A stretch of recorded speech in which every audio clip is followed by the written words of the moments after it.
As we approach the Amidah, we're reminded that the Amidah, that section of our service that is often called the Shmona Esrei, does anybody know what that means? Shmona Esrei means 18, because during the week, it's got, you would think it would mean that it has 18 blessings in it, but no. It actually has 19 blessings in it. And during the holidays, it's like an accordion, right? The middle part of our service, depending on what day it is, it stretches out. And if it's a holiday, like, remember the high holidays? It stretches out and out and out and out and out and has all kinds of additions to it. And on Shabbat, it actually contracts to become, guess what number? Is another good Jewish number. 7. It contracts to becoming essentially 7 main blessings. What do we take out of it? We remove on Shabbat most of the bakashot, most of the supplications for something in particular, right? Like good judges, right? We kind of like put some of our requests on the side, but we keep in it actually generally speaking, we keep in it 2 specific or bakashot, supplications or requests. One is, what would you guess we keep in it at all times, that we ask for, even though it's Shabbat and we don't want to ask for too much, we mostly just want to say, right, God, you're great, thank you, right? Thanks and praise, that's all good prayer in any culture actually, but what do you think would you guess is the one prayer that we actually keep in there on Shabbat? Peace. Who said peace? Raise your hand if you were thinking or said out loud peace. You're right. 10 points. Gold stars. And I think I heard Leah say it. What else? Health. We actually, and tomorrow during a Torah service, and you'll hear in a few minutes, we have a Misha Berach. We ask for health and protection, even though it's Shabbat. And during specific holidays, as you've noticed, we will expand it. And for Rosh Chodesh, we'll ask for good things to happen for us and for all Israel. And as we said recently, it's an opportunity also to remind us, as I have been reminded in this past week, of the importance and the significance of Klal Yisrael, of the Jewish community being able to stand together. There's been some discussion in our community about whether or not, right, we can tolerate on synagogue inviting speakers that we might not entirely agree with, or speakers who might be critical of Israel, or right? We have such debate in our community, even at a time. You can read all about it in JMOR if you'd like, and online. And there'll be a letter published very soon, a letter from all the rabbis in the community, asking us, like that blessing for the new month does, to remember that we really need to keep in mind at all times how we speak to each other, how we speak about each other. Klal Yisrael is this idea that even though we have differences, even though we say some of our prayers really slightly differently, all Jews actually share more in common than that which separates us. And I've been meditating on that a lot. One of the things that also changes our Amidah, changes this part of the service during Hanukkah, so we'll actually do it next Shabbat when we're together, but because we're approaching Hanukkah in the week ahead, very important, by the way, does anybody know when we actually light that first candle? It just happens to be a day that you might remember this year. So it's actually Motzei Christmas.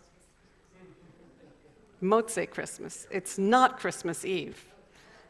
It's Motzei Christmas, meaning as Christmas Day the sun is setting, that's when we're going to light our first Hanukkah candles. So why am I saying that that's very significant? And by the way, what do we call it? Remember Thanksgiving-ka? Right? So some people say it's Christmas-ka. But for various theological reasons, I think it should be Hanukkah-mas. You see what I mean? Is everybody catching that? You see the problem with the other version? So it's Hanukkah-mas. But it's not. But it's not, because we're actually lighting that first candle as the sun is going down on Christmas. Now, why am I saying thank God? Because, this is all, by the way, a footnote. I love footnotes, right?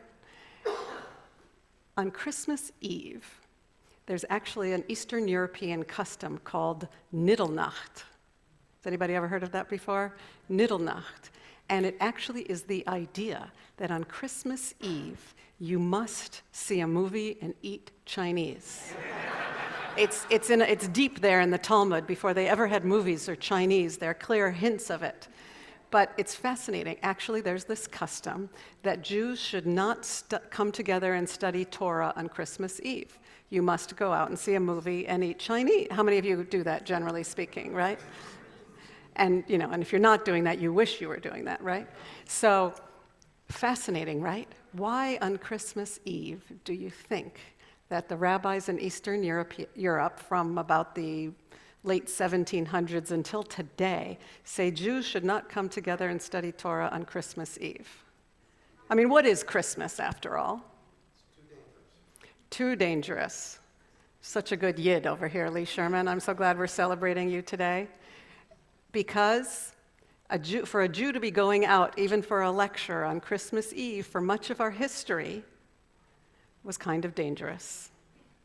Because of blood libels, because of all kinds of accusations that the Catholic Church, only after World War II, made clear in their theology that no, we are not responsible for a particular crucifixion. No, we are not. But here's the thing. What if you live in a world where we're not worried about going out on Christmas Eve? Don't you think we should all come together and have a whole night-long study of Talmud? No? Nobody's interested in doing that? Okay, I was just checking because I wanted to offer that if that was of interest. We could do that, but no, this custom prevails, and therefore, I think it must be the 13th or 14th commandment, thou shalt go out and have Chinese food and see a movie. Is everybody ready to do that? Okay, that's what you're going to do on Christmas Eve. But on Motzei Christmas, when Christmas is out, we're going to light Hanukkah candles. And what are we celebrating? So I wanted to look together for a moment. If you can turn in your prayer books to page 264, there's a part that we will insert into our Amidah next week, but this is something that we say with our Hanukkah blessings. And of course, it's always confusing. Raise your hand if you find how we light Hanukkah candles somewhat confusing. No? You put in one, then you put in the other. Which way do you put them in? We have this question about the Chanukiah on our roof every year, right? Which way do you put them in? From left to right or right to left? And where do you put the Chanukiah? Where do you put it, and how do you light it, right? And in which order? And then when you have more than one candle in there, which one do you light first? Anybody know? The newest one. Oh, I'm so glad. Okay, so I've now fulfilled my rabbinic responsibilities, Abby. Everybody in this room knows you put in the candles left to right, right to left. You light from left to right, and you put in the candles right to left. Okay, I'm trying to do it for you, but right. So I'm turned around, obviously. And now, why do you do it that way? And then you light one. How many candles do you light the first night?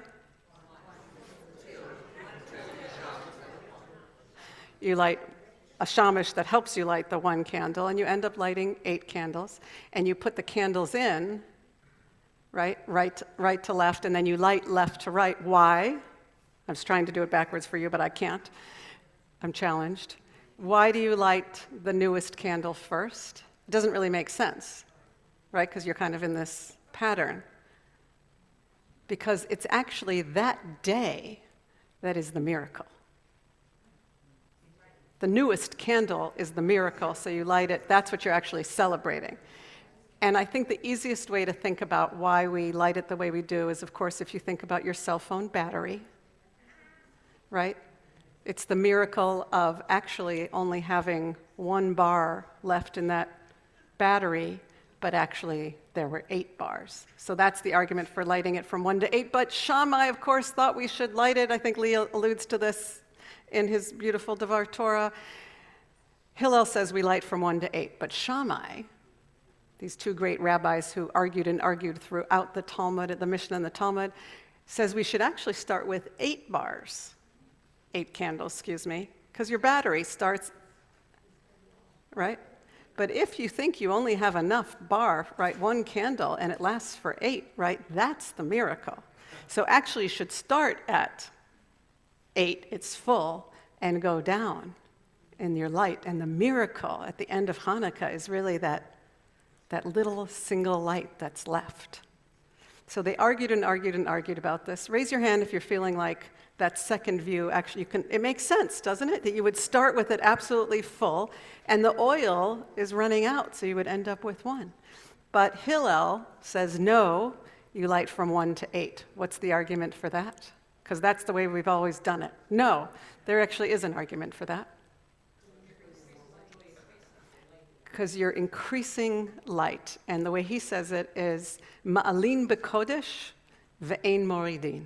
We're always lifting in sanctity and never going down. So everything we do should be increasing in sanctity and never going down. So that's the spiritual reason. But if you look at page 265, we're thanking God for the miracles, al hanisim, right? The blessings, by the way, if you need help with the blessings, they're on page 279. Actually, let's look there first. There are 3 blessings that you say on the first night. You know them. We're thanking God for the mitzvah of lighting the Hanukkah candle. We're blessing God because of the miracles that happened. For them then, right, she'asa nisim la'avotenu v'imotenu bayamim hahem, in those days, bazman hazeh. It's as though those miracles are also happening now in our time, and of course, Shechianu. And then at the bottom of the page, we're meant to say this, Hanerot halalu. Raise your hand if you say this every night when you're lighting your candles. Okay, so let's look at it together. I won't test you on the Hebrew, but let's read it together in English. And I'll invite you to say it this Hanukkah if you'd like to. We kindle these lights because of the wondrous deliverance you performed for our ancestors. During these 8 days of Hanukkah, these lights are sacred. We are not to use them, but only to behold them, so that their glow may rouse us to give thanks for your wondrous acts of deliverance. What does that mean, not to use them? They're actually very different than any other candle that we light, than Shabbat candles. Hanukkah candles are different. They're different in that they seem to melt and leave wax all over the place in multiple colors. But we're only supposed to behold them and not use them for light. Shabbat candles you can put on your table and use them for light. In fact, that's probably what they are really for when we didn't have electricity. But the Hanukkah menorah is meant not for its light, but for what it reminds us.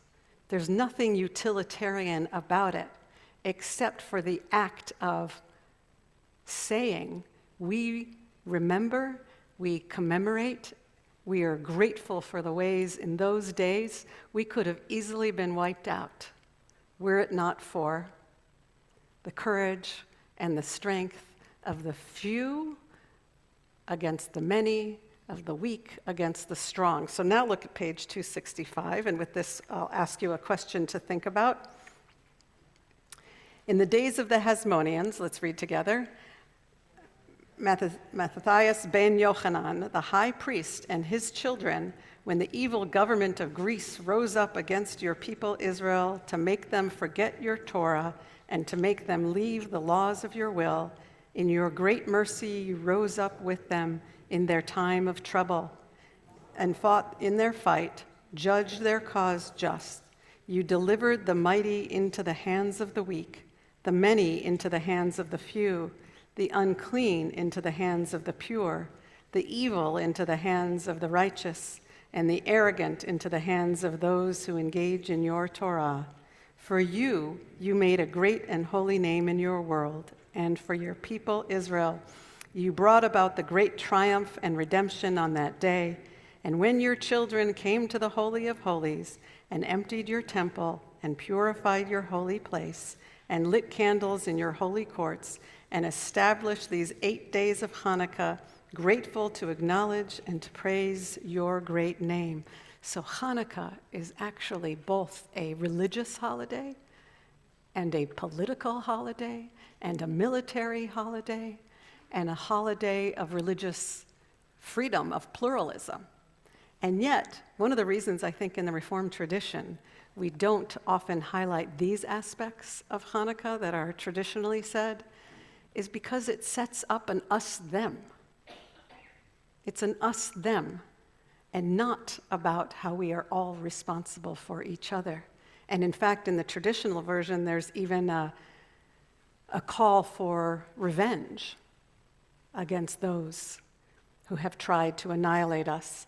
What the Reformed thinkers have done over the ages is try to remove all of that desire for revenge, try to decrease the amount of us and them, and yet what's important about Hanukkah is that we hang on to the connection not only to our ancestors and to their courage when they were a minority, but to help us appreciate the religious freedom that we have to light our Hanukkah menorahs, our Chanukiot, to put them in the windows, to put them on our rooftops, and to fulfill the mitzvah of sharing the joy, not only of survival and blessing, but of being able to live in religious freedom in a place where we can do that, and we are protected to do that. And if we truly want a religious society, a society that is pluralistic, that is safe for all, then we will also ensure that all peoples, that all our neighbors also have their rights to be able to celebrate their holidays.